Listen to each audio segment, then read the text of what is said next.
Cet homme qui était mort s'est étrangement mis à bouger, puis son armure s'est rapidement désassemblée, et s'est rassemblée sur le corps du jeune homme, fusionnant avec lui de manière parasitaire. En même temps les tentacules de l'armure noire pénètrent dans son corps, dévorant avidement son sang. Puis quelque chose de plus terrifiant se produit. Un œil pousse sur la poitrine de l'armure noire, et Conwen apprend de la bouche de l'armure que l'armure était en fait un roi démon, scellé dans cette armure par le démon aux cheveux rouges qui domine le monde. Il se nourrit habituellement de sang, mais le sang du vieil homme contenait trop d'impuretés, ce qui a plongé l'armure dans un long sommeil.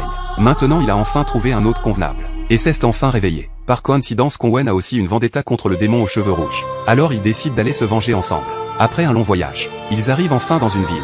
Soudain, un cavalier en armure rouge apparaît. Tous ceux sur son passage s'agenouillent et s'inclinant. Le regard de Conwen se durcit. Il le suit rapidement. En chemin il rencontre une jeune fille. Sans hésiter Conwen l'aide à enterrer son compagnon. Mais ce qu'il ignore, c'est que ce geste attire immédiatement l'attention du cavalier en armure rouge. Quand Conwen relève la tête, il découvre que le cavalier se tient devant lui comme un dieu de la guerre. Il s'enfuit précipitamment, mais le cavalier les rattrape rapidement, hache géante en main. Conwen manque de mourir plusieurs fois sous sa hache. Bloqué à nouveau par le cavalier, il serre les dents et dégaine son épée, la pointant fermement vers le cavalier. Mais son coup ne fait aucun dégât au cavalier. Au contraire, il est projeté d'un coup de pied. La hache géante du cavalier rouge est sur le point de s'abattre. Au moment critique, le cri de la jeune fille fait stopper le cavalier. Il s'approche lentement de la jeune fille. À ce moment, le soleil disparaît progressivement. Le corps du soldat devient de plus en plus rigide. Finalement il s'immobilise devant la jeune fille.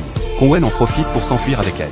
Cependant, après avoir trouvé un refuge, un groupe de pillards fait irruption. Ils veulent tuer les deux jeunes gens. Mais avant que Conwen puisse résister, l'armure à l'intérieur de son corps jaillit soudainement. Puis une scène terrifiante se produit.